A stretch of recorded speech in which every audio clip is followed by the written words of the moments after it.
Welcome back to the swamp, my friends, and welcome if you're new. Now, today's video is going to be a bit different. It's going to be a compilation of stories sent in by viewers of the swamp, but narrated by my friend, Derek Weber. You can find the link to their channel in the description down below. I've been really sick recently, dealing with damages from the hurricanes. You know how insurance companies be, 100 people in and out the house, taking forever, and they really helped me get this episode out for you guys. So enjoy this extra long video of a bunch of stories we read over on the Dark Side channel. If you enjoyed these stories, be sure to subscribe down to Derek's channel. He does great stuff like this. And if you have a story you'd like to hear on the channel, be sure to submit it at swampdweller.net or the email you can find in the description down below. My dad was a great guy. He was strong and kind. He thought about others before he thought of himself. He lived a good life, but his body and mind eventually failed. At the same time, my mother, who was also one of the most incredible people I've ever met, was diagnosed with cancer. They told her that she had between 6 months to 2 years, depending on how well she responded to chemo, how much rest she could get, and etc. After a few months, it became clear that my mom couldn't take care of my dad, as he was prone to wandering off, and I could only help so much, as I have a daughter who has special needs and had been through 1 heart transplant and would eventually need a second. Well, I decided that to give my mom and dad the healthiest, safest life, we would need to put my dad in a nursing home. I felt guilty, as we had never discussed his wishes before he got sick. Eventually, my dad lost his battle and passed away quietly. I was with him for 2 days straight in the nursing home. He kept hanging on for some reason, and no one knew why. I sat in his room on his last night and I dozed off. The hospice nurse said that the second my head slumped down and I fell asleep, my dad passed away. He was waiting to die when I wouldn't be watching him go. I feel like he did that to protect me just one last time. We buried my dad just a few days later. The following day, Hurricane Ike sent terrible winds and storms throughout the East Coast, and my city, which was 1,000 miles away, was affected. Trees were torn down, and the power went out for 5 days in most of our city. That night, in complete darkness and absolute silence, I felt my bed shake. I looked up and I saw my dad sitting at the end of my bed. He, or I guess his spirit, sat there, just looking at me. He didn't say a word, but I could tell he looked sad. I didn't know what this all meant. Over the next year, he came to visit me several more times. He never said anything. He just looked sad. I did try talking to him, but he would just look at me and slowly fade away. About 2 years later, I got a wild idea to drive to the beach where he and my mom had taken me as a kid. I went by myself and moved the 13 hours to Florida town.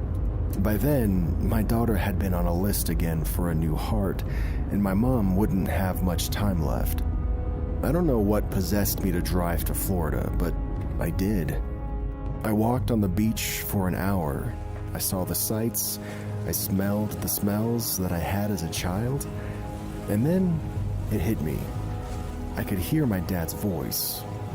When I was a kid, he always said that if someone had to be sick in our family, that he would have it instead of them. At that moment, I felt calm. I knew he was telling me that for my mom, his loving wife, to survive, he needed to be in the nursing home. I also knew at that moment that soon enough, my daughter would get her new heart, and she and I would walk that same beach together. I drove home for 13 hours and collapsed into bed. I woke up in my bed shaking. It was my dad. But this time, he was smiling.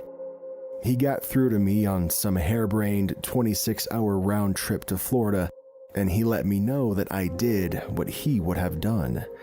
He smiled, and I could hear him laugh as he faded off. I've never seen him again since. A few months after this, my daughter got her new heart. She has some of her grandpa's toughness and made it through like a champion. Sadly, my mom joined my dad and passed away 6 weeks later. But to the happy ending, my daughter and I made it to the beach a year later. We saw the sights that my parents had shown me when I was a child. While standing on the beach, looking out into the ocean, I felt the peace of knowing I had done all I could do for the people that I love. This next story is called Haunted Nursing Home Experiences. I originally got hired on as a CNA working the grave shift. The facility only had one nurse for the entire facility and one aide working per unit for graves. There were 3 separate halls. There were rehab and respite, long-term, and dementia. Well, during the graveyard shift, only low lights were allowed on. One over the nurse's station and one dim emergency light in the middle of the corridor. One particular night, a resident's call light went off. I looked at the board, and it was Emily. I walked down the hall until I got to her room, which was the last one on the right. I tapped on her door. "Emily, I'm coming in," I said in a tender voice. I walked over, pushed her call button off, and I asked her, "What can I do to help you?" "Beth, is that you?" I said, "It is. Is everything okay?" "No, I think a man is standing outside my window." Her curtains were slightly parted, and it happened to be a moderately windy night. I explained that to her. I pulled the curtains tight again and ensured that she could reach her call button. I told her goodnight, and then I walked back to the nurse's station. About 20 minutes later, a little buzz and a blinking light filled the air. It was from Emily. I walked down the long corridor and was in her room again. She said in her small, frail voice, "Tell that man to stop walking by my room. I don't like it." I told her I didn't pass anyone in the hall, but I'll check the rooms to see if anyone's awake. "Could you see what he looked like?" She reported only being able to see a black silhouette. I filled her water and left her bathroom light on so it glowed under her door, giving her a little bit of a nightlight. As I walked back, I popped my head into the other resident's room, looking for evidence of somebody being awake, but no luck. I returned to the station and told the nurse what Emily had said. Her response was, "They're all crazy, and Emily just tends to be needy." I thought that was a little heartless, but this was my first nursing home job. I didn't know much. The registered nurse left for the other side of the building to check on additional staff, and I was left alone. Soon, a humming sound and blinking were on the board. Emily's room. I was kind of bugged. I thought that the nurse was right about this resident just being needy. I looked down the long, dim hallway and a shiver ran down my spine. Weird, I thought. I drifted towards her room and leaned over her bed to turn her button off. "Emily, what can I do for you?" She kept eye contact and mumbled something. "I can't hear you." I leaned closer. She feebly said, "He's standing in the corner by the foot of my bed." Hot shivers shot down my spine, and that feeling fixed itself right in my lower back, along with a heavy, sick feeling in my stomach. I couldn't bring myself to look. My head started to feel light. "Emily, let's say a prayer." I knew we were of the same faith. I held her hands and kneeled. I prayed that she could sleep well and that anything dark in this room would leave. I closed the prayer and she said amen. I sat with her a little longer, and she said that the room felt lighter and that it was okay for me to leave. I walked back to the desk station and the rest of the night was quiet. I'll never forget her or that experience. And as I've gotten older and had other supernatural experiences, I've noticed that if something dark or evil or even demonic is present, I will feel that same feeling in my lower back. Does anyone have any theories why? I mean, is there a connection between the spine or other nerves and the paranormal? Our next story is called The Little Ghost Boy. Okay, so this is my first time writing one of these, but anyway, I worked the night shift at a dementia nursing home as a nurse aide in Texas for 2.5 years. It would get hushed at night whenever we were done with our shift change reports and our chores and our first rounds. I always felt like I was being watched, and not just by the cameras on the floor. I would walk around to check on my residents to ensure they were okay, and every time I did, it felt like I always had an extra person with me. Even when I had a coworker or nurse actually with me, one of my residents would ask where the little boy was almost every night. I would always ask, "What little boy?" And they always described the same thing, down to the clothes and his age. All of these residents were in separate halls and never interacted with each other. Another time, my mom, who also worked the same shift, told me that one of the residents was still of sound mind when she was doing rounds. They told her about a little boy who was visiting him in the room and was sitting in the armchair in the room conversing with him. My mom was shocked because there was no one else in the room and nobody was sat in the chair, to which the resident said my mom had sat on him. Of course, there was nobody there. My mom is sensitive to these things, and she would always feel a presence in the building no matter which hall she worked on. But, of course, I don't feel them like she does. Every time that little boy would appear or make himself known, a couple of residents would pass away 2 or 3 at a time, just a couple of days apart. After giving, Mom would open the windows and pray so that they could pass along to the afterlife and not be trapped in the building or in their room. Later, we learned from other co-workers about the little ghost boy who would visit residents before they died. Nobody knew who he was or where he came from, other than he had been there since the facility was built. I was never able to find out who he was or where he came from. Some nurses and nurse aides thought he was a precursor to death, an angel, or maybe even death himself. I like to think he was a messenger or a guide, letting them know that it was almost time. On February 24th, 1999, Michael Ruiz would be accidentally killed in a fight with one of his fellow sanitation engineers outside of their workplace. The death was ultimately judged as an act of self-defense. The other member involved in the altercation stated multiple times that he was attacked from behind by Ruiz. The 2 men who witnessed the fight agreed with the defendant. One of them said later, "He pounced on Tony," which was the defendant, "like a rabid animal possessed him. I'd never seen him act that way before. Tony had no choice but to fight back. When Mike went for his eyes, it was obvious that this had become a fight for his life."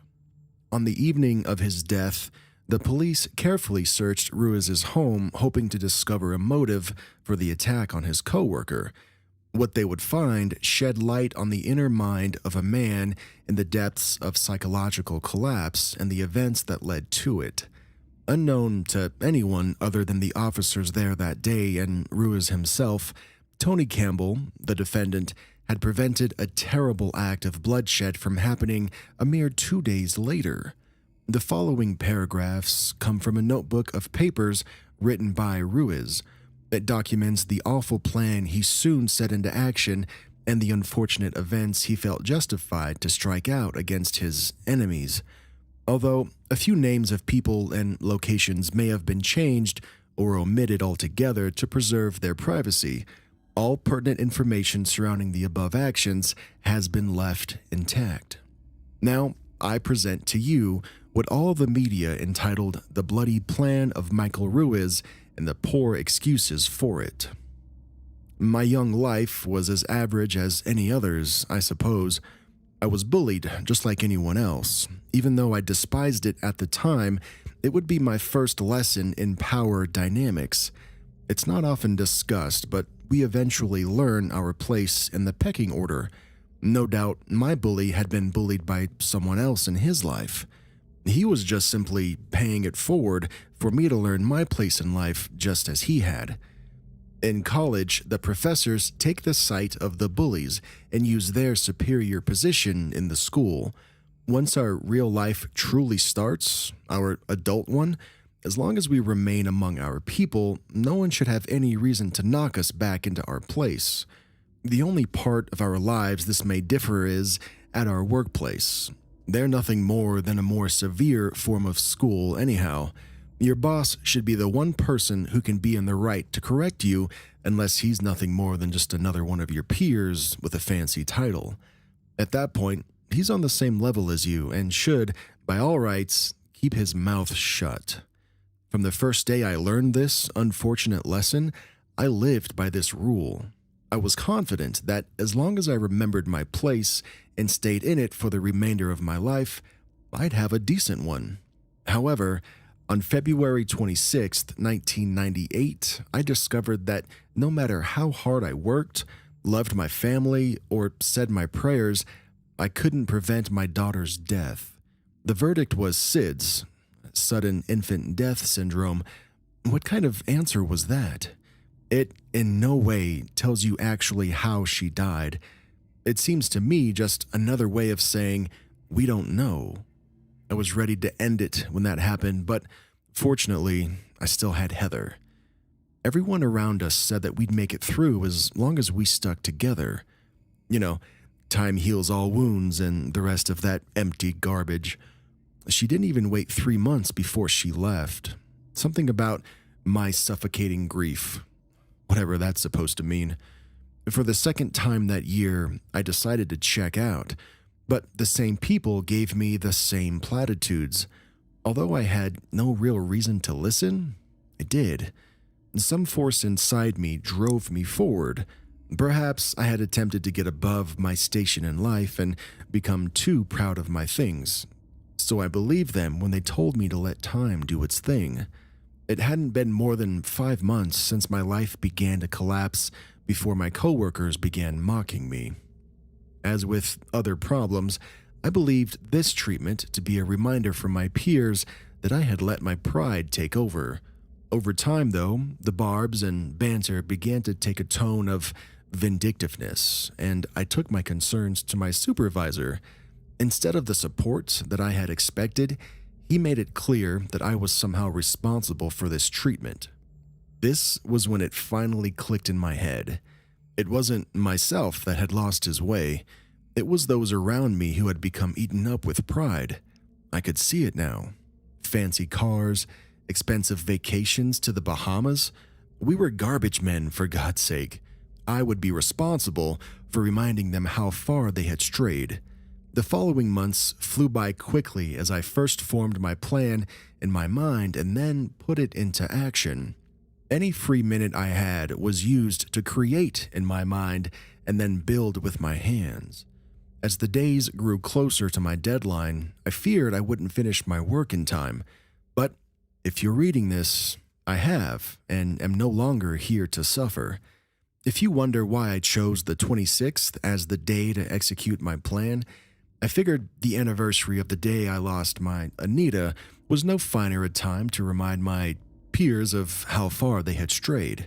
Suppose the 2 bombs that I've planted at the administration building didn't manage to destroy some. In that case, if not all of my coworkers, my supervisor included, then I'm more than confident the one I planted at his home will at least kill the man who has almost lost his way and was responsible for this entire path of retribution I have been forced upon. Ultimately, I'm only comforted by the fact that I maintained his proper way of life. I pray there is a place that I may be together with Anita once more. Do not damn me for what I have done. I have simply taken upon myself a task that no others dared to undertake. This next report is called Garbage Day Horror, and it's submitted by Anonymous. All of these happened to me while I worked for a large city close to where I grew up, in Texas. Some are more gory than scary, but I promise they're all 100% true. Besides, it's a subject I know a lot about. I'm writing these stories to give the world an insight into a job that most people, especially upper-class ones, don't know much about. Growing up in a blue-collar family in a small town in Texas gave me a positive view of hard work. Despite that, I've always had a more intellectually learning mind. In middle school, my biggest dream was to visit Japan after graduation.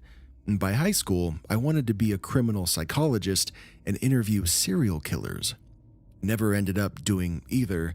See, I've always been a sluggish person. Although I could do most of the challenging schoolwork, except for math class, the calculators were always my best friend, I usually preferred taking a nap on my desk.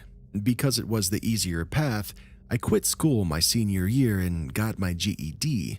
I was going to have to slog it out at a junior college before I moved on to a university, but I didn't mind. I hated high school anyway. 2 weeks later, I'd taken my money out of the college and used it to move to Austin with a few friends.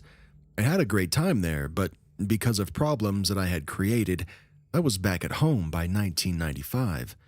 I continued bouncing around Texas every few years until around the year 2000.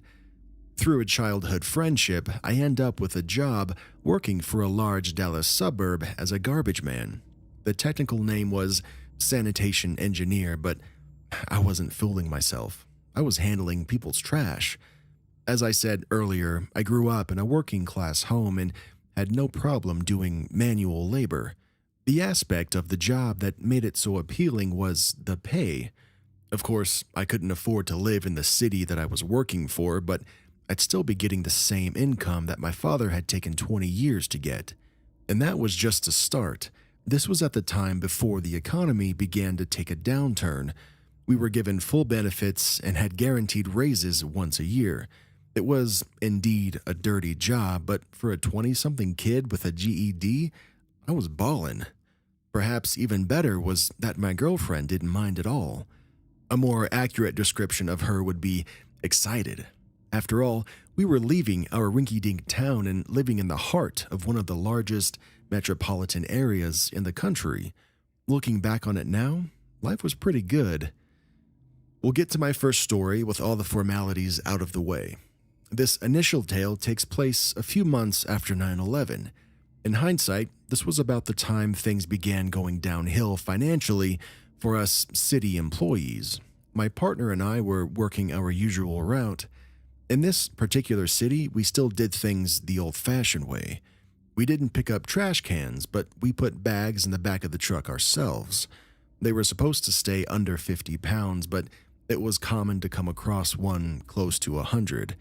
My 3 bulging discs are proof of that. But I digress. Anyway, it was my turn to pull trash. At one specific stop, I picked up a bag and noticed it was full of books and videotapes. Being a book fanatic myself, I had to see what was in it. After I cut it open, I knew I'd hit pay dirt. A big black trash bag full of spotless goodies.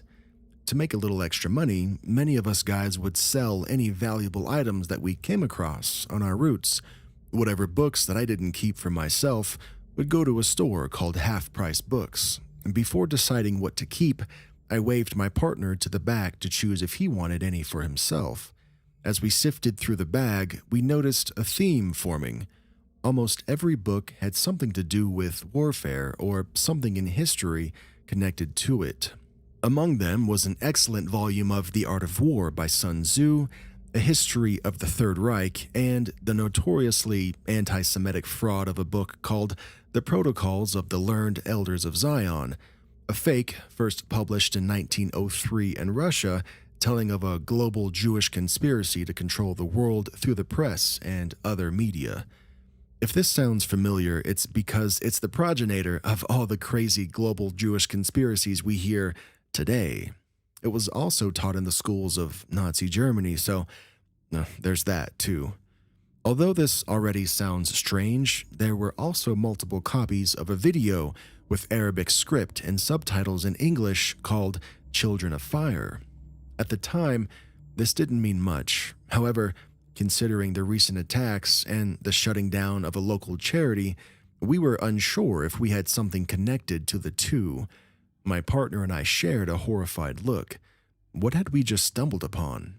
I think any American could be forgiven for putting two and two together, but the fact was, we weren't supposed to be digging in these bags. It wasn't a privacy policy, more of a you should be working, not digging sort of thing. Even if we felt they were throwing these tapes out to hide something, that was the facts. We both knew, regardless of whether this was objective evidence of something, if we called law enforcement, we'd get chewed out by our dim-witted bosses. After thinking about it for a moment, I decided I'd take a small selection of the books and videos and hold on to them in case something occurred down the line. And that's just what I did. Now, we move forward in time. It may be a year later, or maybe as long as 2 years. I don't remember really, but I'm loafing around my apartment on a day off and happen upon one of the videotapes from that bag. This tape is a blank TDK or similar brand VCR cassette. On the top of the cassette, there's a white label with something written in pen. I don't remember exactly what it said, but it was something like 60 minutes and then some date ending with 1993. I'd always been curious about what was on it, so I finally put it into one of my VCRs. The report that followed made my jaw drop. The information was a story from 60 Minutes sometime in the 1990s about the 1993 World Trade Center bombing and the investigation to find those involved. It wasn't remarkable until a picture of a certain videotape titled Children of Fire popped up on the screen. Part of the report stated that the videos inspired some of those involved with the bombings. It was a documentary by a Palestinian woman recording the training and fighting of the Palestinian state against Israel. This made my mind flip back to that day. Why in the world would a person own videotapes documenting attacks against Israel that inspired acts of terrorism against the U.S. and owned multiple books about warfare, anti-Semitism, and the history of the Nazis, only to throw them into the mere garbage days after the second attack of terrorism against the World Trade Center? I had my theory, but had I also destroyed evidence that could have helped implicate them as being involved somehow, or at least showed them as outright supporters of international terrorism? I broke out into a cold sweat just from the thought. I had saved a couple of books and that videotape, but ran maybe 20 more books and tapes into the truck. I'd been almost catatonic for some time before my girlfriend entered the room and broke me free of my stupor. The following days were lived in a fog of regret. Then, not long after, it all came full circle. While listening to the news one afternoon in the truck, I was reminded of that little charity that had been closed around September 11th. A self-proclaimed local charity called the Holy Land Foundation, run by Palestinian Americans, was on trial for providing material support to Hamas and related offenses. To be more exact, the prosecution's theory was that HLF distributed charity through other local charity committees located in the West Bank that paid stipends to Palestinians who targeted Israeli civilians or to their families if they committed suicide during the act. That Hamas controlled those Zakat committees, and that by distributing charity through Hamas-controlled committees, HLF helped Hamas win the hearts and minds of the Palestinian people. By 2008, all the defendants had been found guilty on all counts. If you haven't got it yet, the freedom fighters shown in Children of Fire were part of Hamas.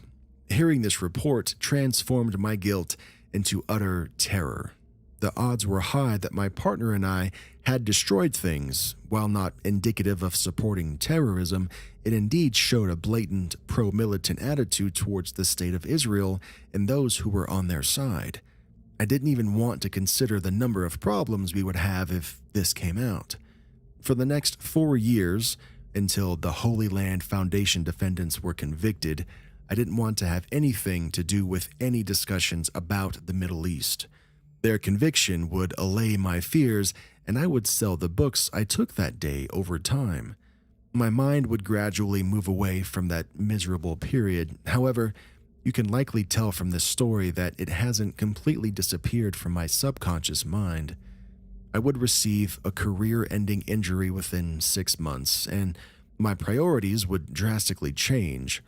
As a wrap of this particular story, I want to stress that I did not then or now have any concrete proof that the owner of the house or the things in the bag belonged to anyone connected to the Holy Land Foundation. Nonetheless, suppose you were to put the recent happenings in the world and the fact that a local Palestinian charity was being prosecuted for supporting terrorists. In that case, I'd wager 9 out of 10 Americans would have jumped to the same conclusion that I did. Now, with this story complete, we move on to the next. Perhaps it will be the account of the clumsy trash man, or maybe even the tale of the man who yelled heart attack. Not even I know. Our next story was submitted by another anonymous user. I had just moved to a new state. I got in my car, I was still rocking plates from my old state, and I started my drive to work. We had a long driveway in my apartment complex that you had to turn onto, meaning you couldn't see if a car was coming down. The garbage bins were also in the parking lot, so the garbage truck had to drive down our long, blind driveway to get to the cans. I was most of the way down the driveway when a garbage truck pulled up. He had pulled one tire partially onto our driveway, and I had clearly pulled into it first as I was at the end. I thought I was doing him a favor by not making him back up and I could easily go around him. But this set him off. I was driving away and he got in the truck. He followed me and he laid on the horn without stopping for a solid 20 seconds. I'm waiting to turn off my residential street and to get onto the main road. He follows me for a bit closer and then turns the other way. I figure I'm free. I then go to turn from the next major road onto the highway. It's rush hour in a major city and there's tons of traffic. When I get to the next exit, the garbage man pulls into the highway. He cut me off and stopped dead in the middle of the busy highway so that I couldn't drive. Since he was driving a big garbage truck, I was able to get away. I told my apartment what happened because I wanted to make sure that they had cameras on my car in the parking lot since it was quite recognizable with the out-of-state plates and the garbage man knowing where I lived. The building manager said that they'd had another woman complaining about this guy and asked me to file an official report. I said no because this guy knew where I lived. I'm somewhat weird about social media these days. I used to really be into Facebook when I first moved to college. It kept me in touch with my friends and my family back home, and it was nice to feel like I wasn't so far away from them. Building up a collection of photos, checked into places, and sharing every little detail of my life so that everyone could see how great I was doing, my entire world was online for all to see. And because I'm dumb, I was pretty liberal about my privacy settings too. So, one day, I got this message request from someone that I'd never heard of before. It just said, "Hey." I checked their profile to see if they were in the same class as me or anything, but it turned out that we had no mutuals, and they lived on the other side of the country. So, as you can imagine, I'm pretty confused as to why they're messaging me, but I'm also curious. So I replied, "Hey man, do we know each other?" I don't know what I was expecting him to say when I saw that he was typing a reply. And I remember thinking that maybe he was looking for someone with the same name as me or something. But then his response popped up and all it said was, "I'm going to kill you," with the cowboy emoji at the end. I stare at the message for a few seconds, not scared at all, really, just like, what the hell? I mean, the cowboy emoji was weird enough, and then I looked at this dude's profile, seeing a bunch more pictures of him shooting a gun and wielding knives in the woods. I mean, that was at least a little intimidating, but what got me were all these rants that he'd posted about how much his life sucked, or how unfair things were, and how he'd love to take it out on someone who deserved it. That and the unplayable videos that Facebook had removed but still had captions like, "That chainsaw goes through his neck like butter," with the crying laughing face. That's when I started to worry. It didn't seem like this guy was just having fun, playing a prank on a stranger by trying to scare them. He seemed legit crazy and seriously angry. That nutcase could have been studying every one of my statuses, my picture posts, and check-ins for weeks before he decided to message me. He could have screenshotted all my stuff too, so it didn't matter if I had blocked him or not. He had my name, my school, where I hung out, the terms of all my friends and my family. He had everything. I thought maybe that I was just making a big deal out of nothing at the time, but later on, I could barely sleep just thinking about it. How horrifying a thought it was that he could have been driving across the country as I lay there in bed, having just picked a person at random to kill, and being crazy or angry enough to do it. You can call me paranoid all you like, but I just couldn't get this guy out of my head.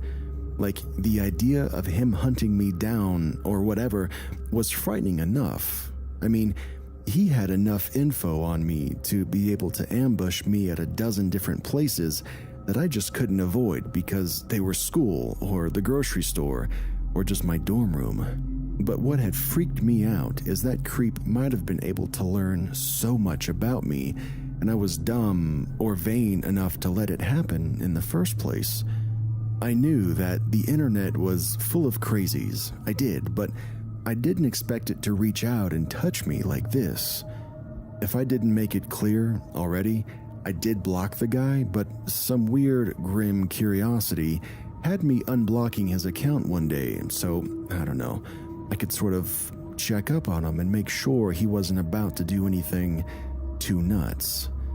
There were no rants or threatening statuses, just a long series of photo posts that made me think he'd taken up photography or something. I'm scrolling through them when I get to this familiar feeling from looking at the scenery in this particular photo. I couldn't be 100% sure, but I'd swear that many of the pictures he'd taken were of things around the town I was living in. There were no street signs or anything. There was nothing to confirm that he'd actually driven across the country, but if he wasn't taking pictures in a town that looked remarkably similar to mine, I could have been in a lot of trouble. I expected that guy to jump me for weeks, like I was a complete nervous wreck. It messed with my sleep. I lost a bunch of weight, being in an almost constant state of anxiety for the better part of a month. He didn't find me and nothing happened, thank God. But just knowing that he could come and get me at any time he liked got to me in ways that I never even imagined it could. We put ourselves on Front Street in a big way with social media, and there could be anyone out there just lurking on our profiles.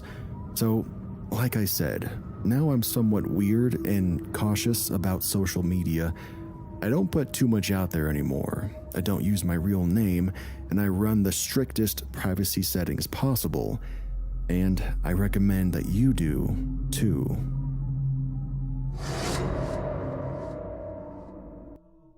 For privacy reasons, I won't use real names. Alright, so here it goes. I downloaded an app to meet new friends. It's open to all, and you can meet anyone from anywhere. I matched with a woman, and I'll call her Cora.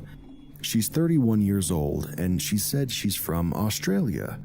I'm 21, and I'm from an Asian country, and meeting people and being friends with them is absolutely what I love, no matter how old you are or where you're from. So, meeting Cora is not something special for me.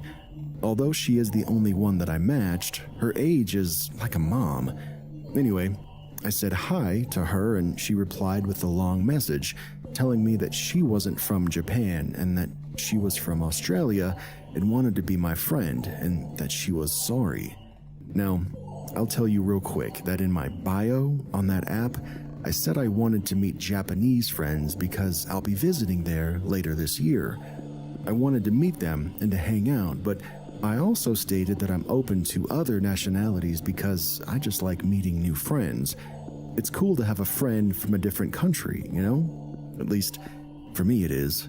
Well, getting back to the story, she kept saying she was sorry for not being Japanese and wanted to be my friend. I said it was okay and that I would still be her friend. I asked her about Instagram so that we could continue to talk there, and she said, "Why not Facebook? Are you hiding something?" I was shocked. Like, why the heck are you saying that? And the first red flag started to slap me in the face. I said, no, it's just that I'm much more active on Instagram. She said that she wanted to be my friend maybe 1,000 times, and I'm not gonna lie, I'm freaked out. I then kept chatting with her because, I don't know, I didn't want to be rude. The messages just became creepier, and I started to feel uneasy and wanted to stop. So I did. I figured that we had just met, and I didn't tell her anything personal about me, so there shouldn't be any problems. Right? Wrong. After an hour, I received a friend request on Facebook from Cora, which sent chills down my spine. How did she find me? I didn't give her my full name, and I was using my nickname on the app. I blocked her, and over the next 30 minutes, she followed me on Twitter and Instagram. I stopped her there, too. I was starting to panic. What if her profile was fake? What if she was a poser? What if she actually lives near me? What if she tried to harm me? Stuff like that. It just started to blow my mind. I then decided to delete my profile in that app, and I stopped using it for a while. It's been a month since that happened, and I low-key freak out whenever a Cora name pops up on my screen on several social medias that I use, like the who to follow thing on Twitter and the friend suggestions on Facebook. Maybe someday I'll download that app again, but I'll be cautious about communicating with strangers.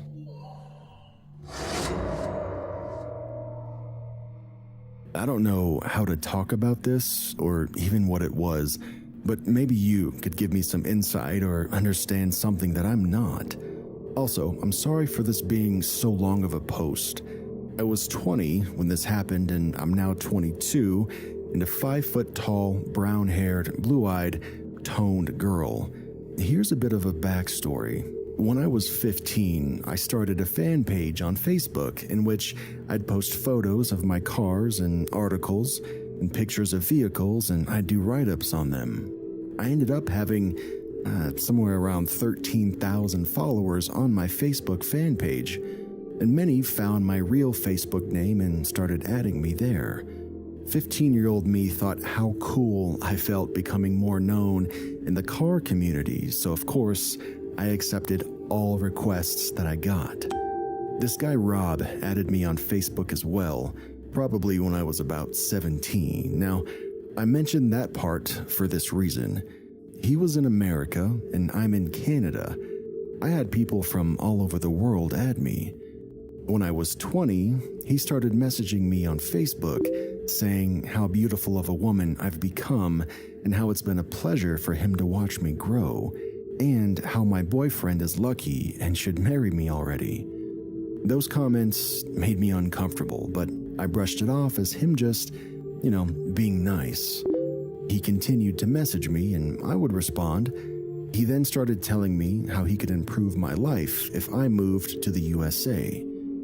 He could get me to be a model at SEMA shows, And for those who don't know, it's a massive car event, and how he could get me up on the stage at Barrett-Jackson, which is another big car event, and be paid $20,000 per show.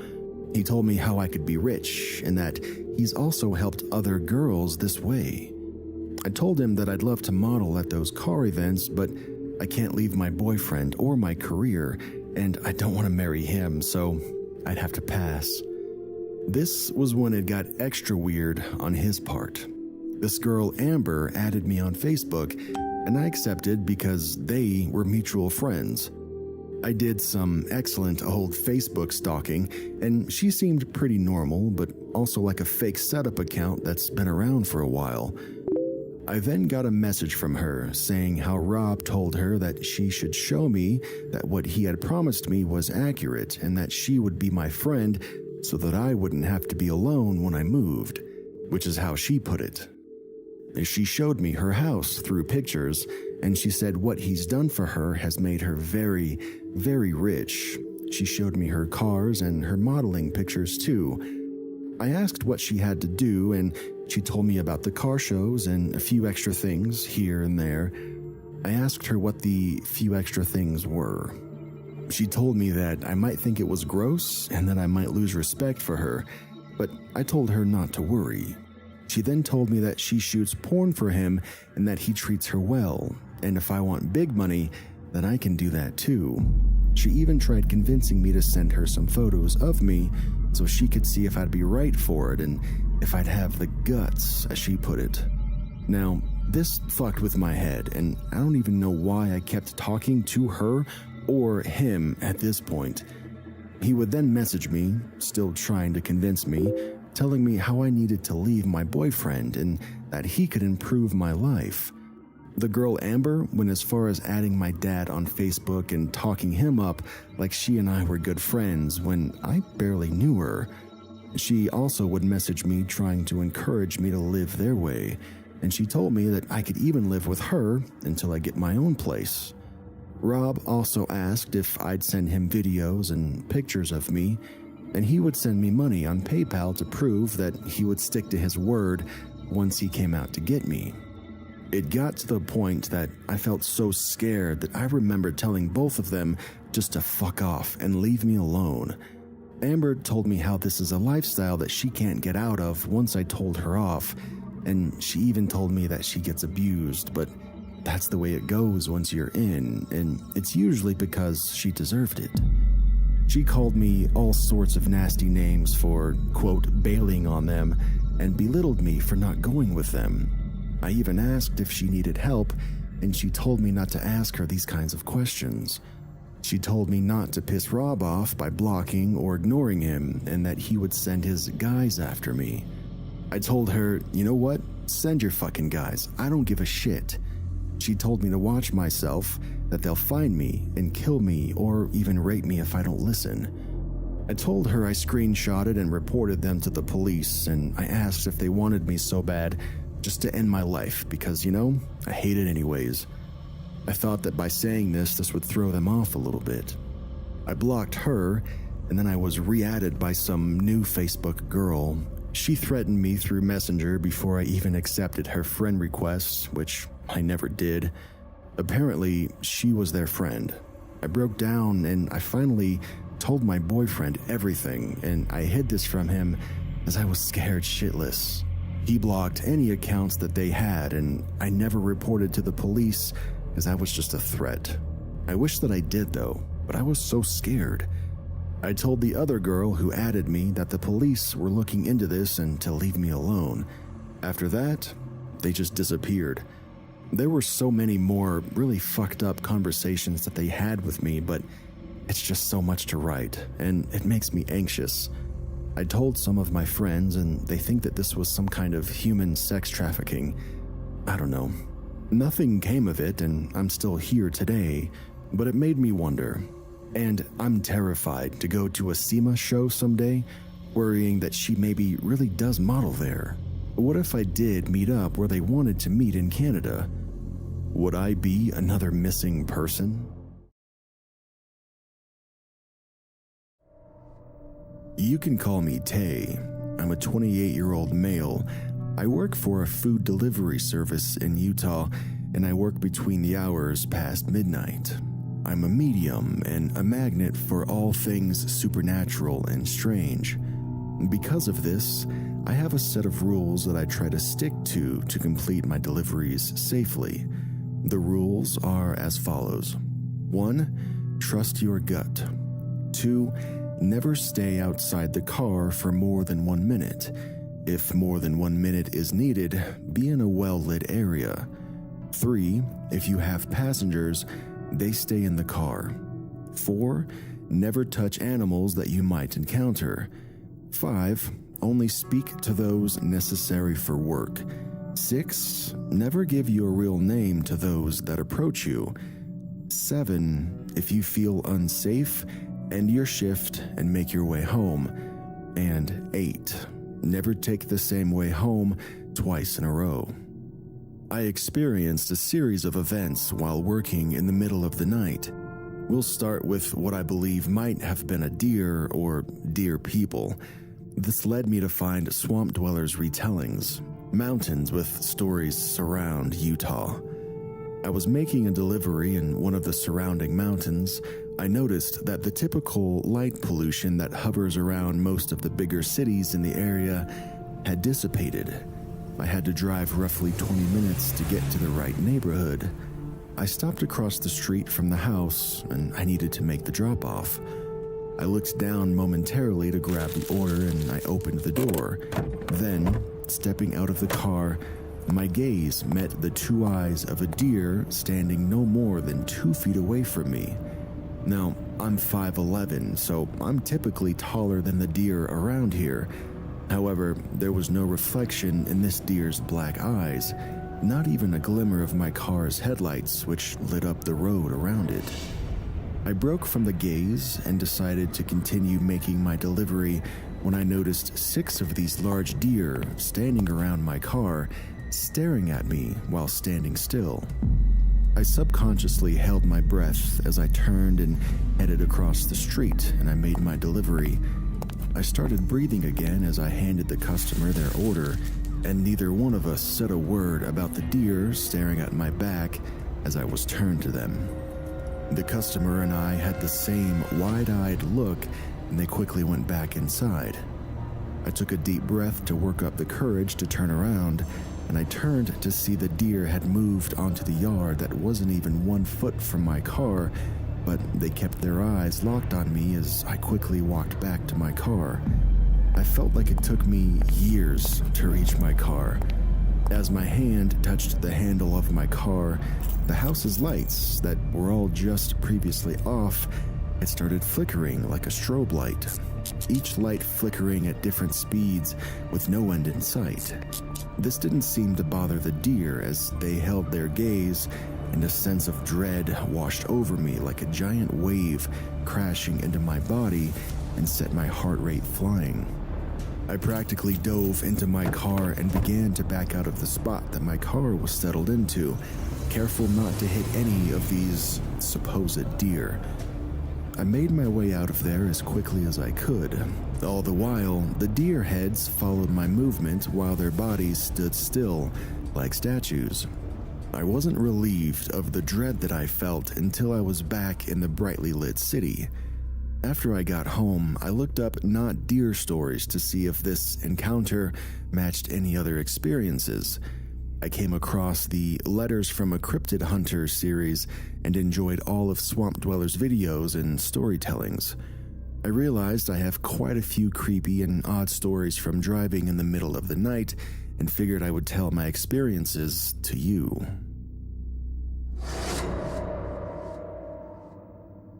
This one may not be as creepy to some, but man, it was to me. The order I received took me to some apartments that I've delivered to many times before and several times after, but this encounter only happened this one time. Sometimes the animals that you're used to regularly seeing can be just as bizarre and as chilling as cryptids. I pulled up to the apartment complex and nothing seemed ordinary for this delivery. Still, much to my surprise, as I rounded a corner, I was thankful that apartments usually have a low speed limit, and I was only going about 10 miles an hour. The street was filled with stray cats, and I'm not talking about 10 or even 20. There were so many, I couldn't even begin to try and count them all, and I wouldn't be able to drive past them. My car halted, and the cats' heads snapped to my location, all in sync with each other. I threw my car into park and turned on my hazard lights. Once I was out of the car, preparing to make my way around all of these cats, they stood and sat calmly in peace, not making a single sound. Usually, feral cats will hiss, growl, meow, or scatter into hiding spaces when strangers approach, and I already knew these cats were not local to this complex, so they shouldn't be used to people, and yet they just watched as I walked around them, not wanting to get too close, because if they all decided to get territorial together, then they could do some serious damage, and I had an order to deliver. The air felt stagnant and thick with unease. They followed a few feet behind me for a few steps until I got closer to the building that I needed to be at. I made my delivery and started on my way back to my car, and once again, I was met with this horde of cats watching and following as I walked, as if to ensure that I was leaving. The atmosphere felt like I had interrupted an important business meeting. Going through the lot, I felt my skin crawl most uncomfortably. I haven't been met with that number of cats ever since.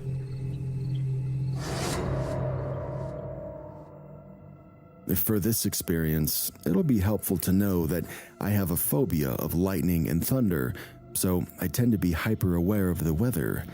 If there's a storm, I'll count the distance between the lightning to the thunder to try and get an idea of how far the storm is from my location. This particular night started with clear skies, but anyone in Utah knows that that can change in minutes. In my area, lightning will jump around the sky, not staying in one spot. My destination was leading me up into one of the towns that rest at the base of a mountain. I noticed in the distance flashes of light coming from the direction that I was headed in. I didn't hear any thunder, so I figured it was quite the distance out, and there was no rain that I could see and not even a cloud in the sky. Even still, I gripped the wheel a bit tighter and started some breathing exercises to calm myself down so that I could finish up with the order that I had. The town is spaced enough between houses that small woodlands surrounded the homes, and only one small road leads into the neighborhoods. I was making my way around the bend of the road when a clash of light shot off to the left, right above the woodlands next to my car, and the sky flashed a pale blue as the branches of electricity reached out all around the sky, making everything in the area bathe in the blinding light. I slowed my car down and chills shot down my spine, making every hair on my body stand on end. I started counting out of habit because I didn't hear or feel any sign of thunder when the lightning shot out. Then, just like clockwork, when I got to the count of 7, another flash of lightning lit up the sky, with an identical pattern sweeping through the night in the same place and just as silent as the last one. Every 7 seconds, another would strike like a rhythmic metronome, always on time and identical to each other with no thunder. Getting out of the car, the air tasted of electricity, as if I had just licked the static from an old TV. I quickly finished my delivery and I ended my shift, each flash of lightning threatening to strike me right where I stood. The flashes continued as I made my way down the mountain, and I didn't relax until I was far away from that area.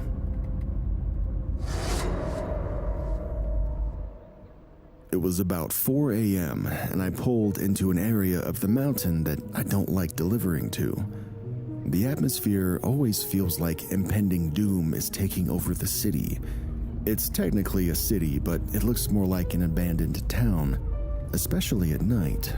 The streets have maybe one dim light placed every few miles, making the roads dark, and bleak. My boyfriend rode along with me for my deliveries, and we can call him S. I pulled onto the street where the customer resides. It's a new build/development area with many houses yet to be finished. The customer asked me to hand them the order rather than leave it on the porch. So, when I reached the house, I sent him a text saying I was outside with their order. Customers usually wait outside or by the door when they ask me to hand them their charges. I didn't get a response, so after about a minute, I called them and I was sent to voicemail. I left them a message to let them know that I was outside with their order and asked if they would still like for me to hand it to them or if they would instead prefer me to leave it at the door. The porch and garage lights were on and lighting up the house, so I chose to walk up to the house and leave the order at their door if I didn't get a response from them. I noticed they had a doorbell camera, so I waited on the porch for a moment in case the camera would notify them that someone was at their door. I still had no response from the customer, so I put the order on the porch and I took a picture and sent the customer a detailed message of where I left the order, and just as I was waiting for the message to confirm that it was sent, I started to hear a haunting whistling tune.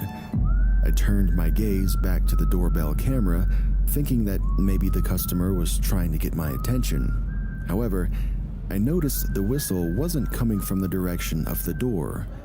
The whistle rang through my right ear and sounded like it was coming from the trees to the right of the driveway. I walked over to the driveway, looking around the corner of the house to see if the customer was coming from that direction, but I was met with a garage door a few feet back from where I was standing. I froze in place as I saw no one in sight, and the whistled tune sounded as if it was being made next to my ears. I have no idea how long I had been standing frozen there, but it must have been a considerable amount of time because S had rolled down his window. As he did, the whistling stopped. I snapped out of my trance when S shouted, "Are you okay?"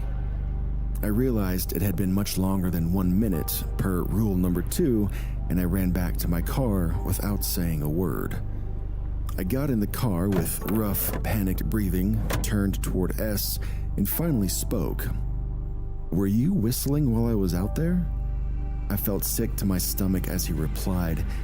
He said, "No, you were acting strange and looked spooked, so I just rolled down the window to see if you were okay, but I didn't hear anything." As he said this, I realized that everything else was silent besides the whistling. No chirping from the crickets or yelps from any coyotes that frequently roam the area, just silence. We were both spooked and agreed that we needed to get out of there, hoping we wouldn't get another order to bring us back to that creepy place.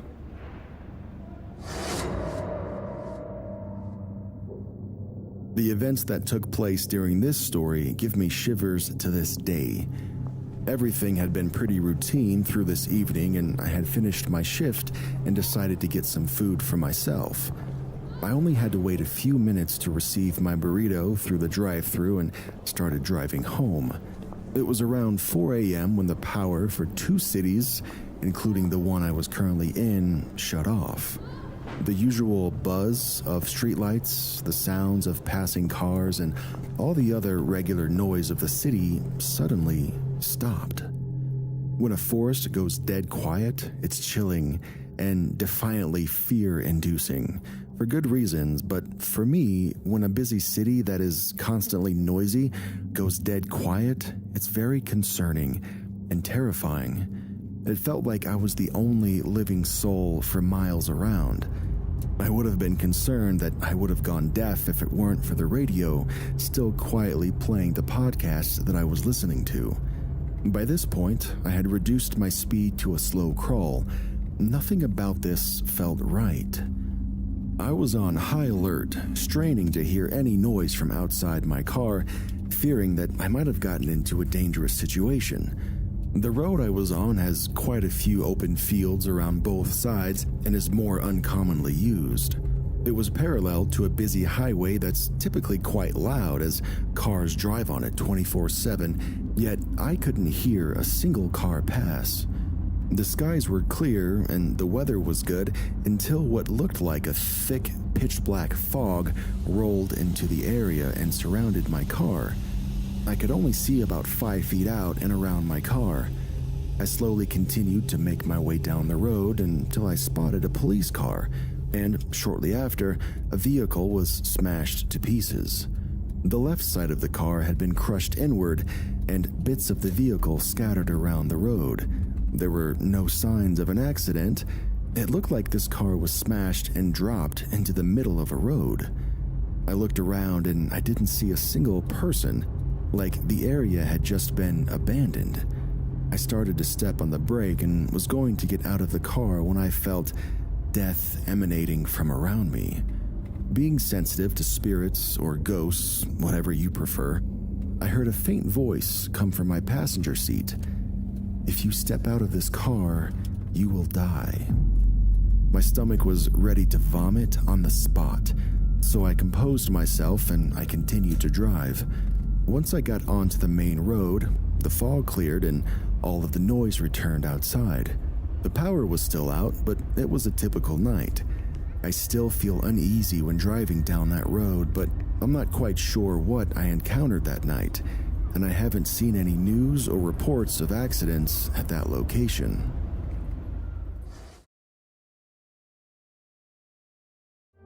This first story is called Mall Santa. About 10 years ago, I graduated college. I couldn't find any immediate work and I got desperate around Christmas.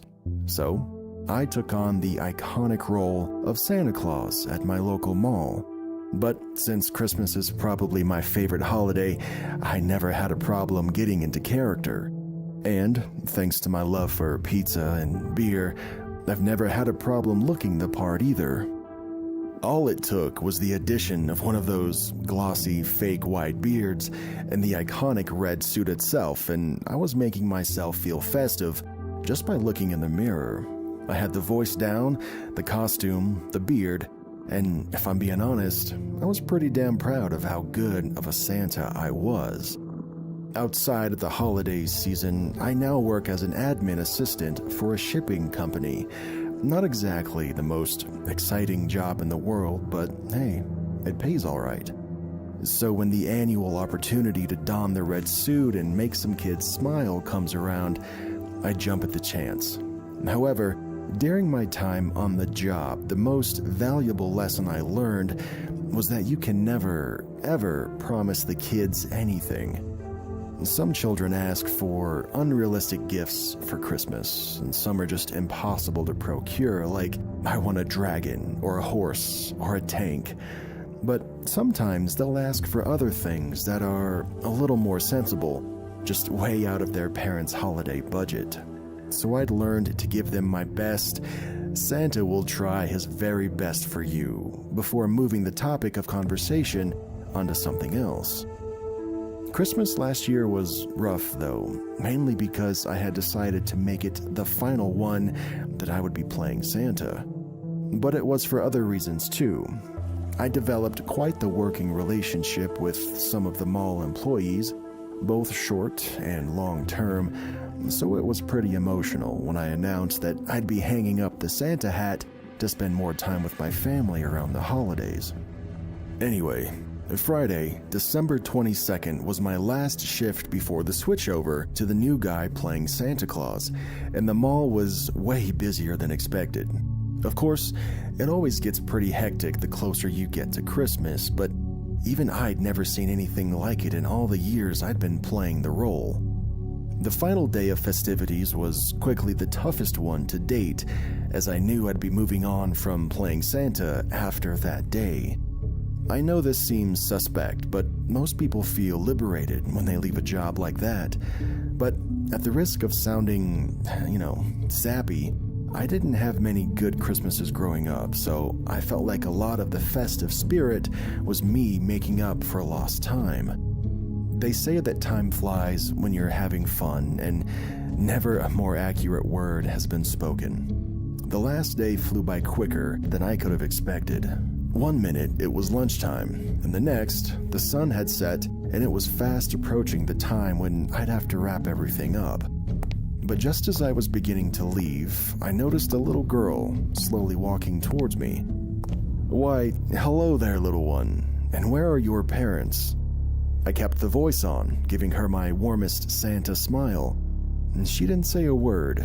She just gave me this tired look and kept walking towards me with her arms aloft as if she wanted to be picked up. I looked around for her parents, but I didn't see anybody with her.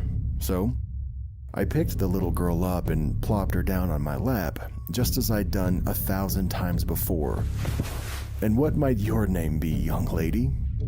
My name is Holly." "Holly? Well, I never. What an adorably festive name. The Holly and the Ivy is one of my favorite Christmas songs, by the way. May I ask what your last name is, Holly?" "Donachie. It's Donachie." I nodded to the nearby mall security to have the word Holly Donachie broadcasted over the mall speaker system. That way, her parents would come find her, and no doubt they'd be apprehensive at this point. But all while this was happening, I would keep her company. "And what is it that Santa can get you for Christmas, Holly?" Again, she didn't answer. Instead, she looked off into the distance as if she were staring at nothing. Like the 1,000-yard stare you'd hear about in Nam vets having. She then looked up at me with the saddest blue-green eyes that I'd ever seen. She said, "All I want for Christmas is a friend." I was dumbstruck.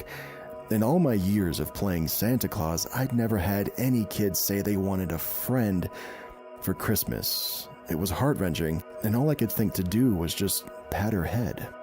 "Well, I can be your friend.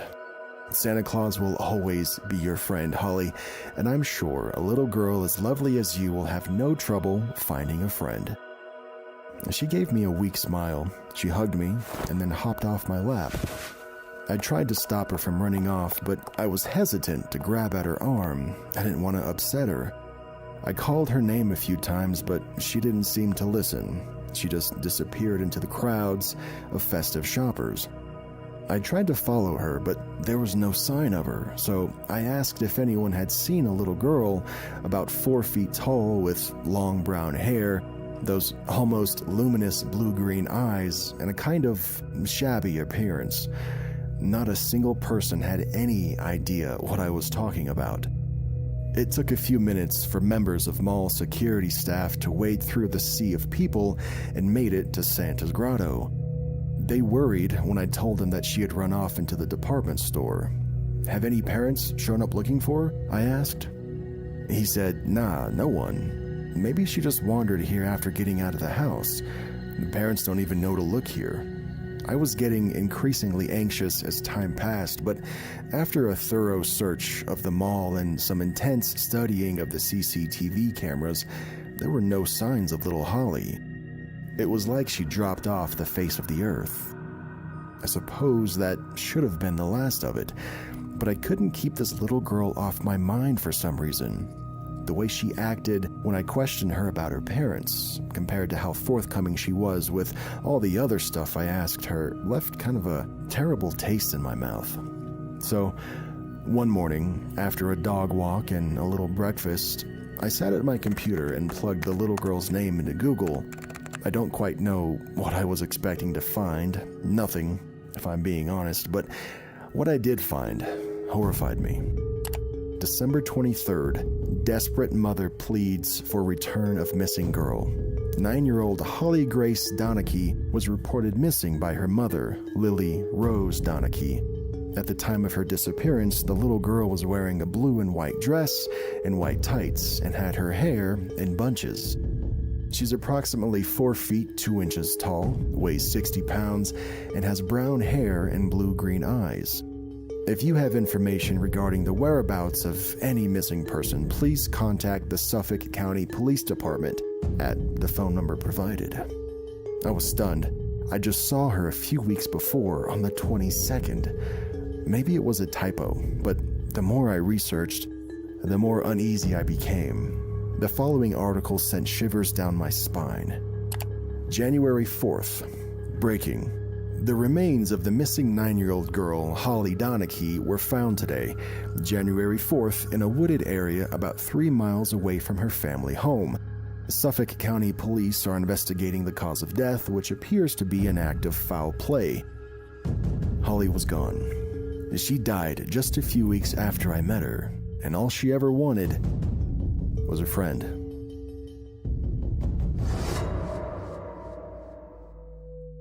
This next story is called My Mall Security Nightmare. This story happened to me in December of 2018. I'm a recent Navy veteran and have seen and dealt with many situations that made it so I get scared easily. Just some insight on me. I'm now a 28-year-old male. I've got an athletic build, and I'm ready to take on the world since leaving the military. For this story, we'll just say my name is Ron. I started working as a security guard in a Michigan mall, which I won't name in this story, and I loved my job and the people that I worked with. The night of the 23rd, I was to work my first overnight shift, which only consisted of one officer for about 8 or 9 hours. I didn't think much of it, so I clock in for my shift at 10 p.m. and I prepare everything for the night. On my first rove through the mall, I verified that all the doors were locked, I made sure no one was in the mall, and I hit all my checkpoints. The night is running smooth. Around 2 a.m., I start making my way around the mall again to do another check. I'm making my way to center court, where we have our Santa set up, and as I round the corner, I freeze in what I can only describe as pure terror. About 30 feet from me, I can see and smell a homeless man wearing a Santa hat, holding a machete in one hand and what looks to be like a club in the other. He had this evil look on his face, like he was there to do one thing: kill me. I just froze. I was sitting there, running over what to do. All I had was a radio and some handcuffs. I didn't want to fight this man with 2 weapons, but I knew I could outrun him to the safety of my locked office. I knew all the shortcuts and the back halls like the back of my hand.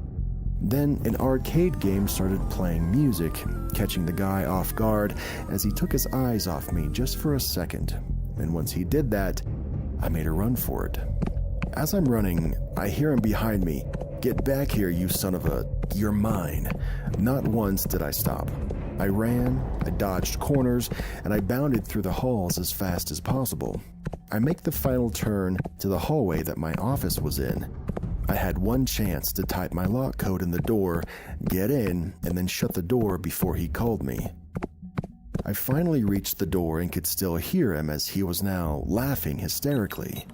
I quickly and flawlessly punch my code in, I hop in the office, and I slam the door shut.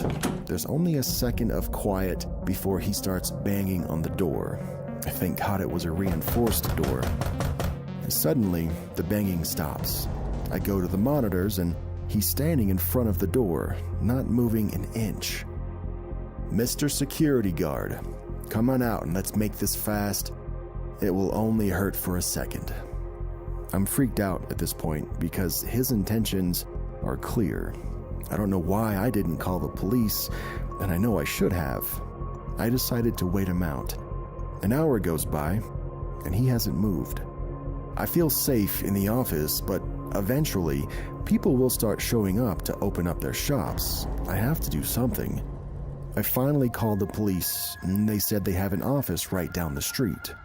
I was so thankful when I heard sirens and watched the man run out of there. I watched him on the cameras, and he ran into 2 massive linebacker-like officers. He never stood a chance. After that night, I refused to work the night shift and I left that job 2 months later. But I will never forget that night or that voice.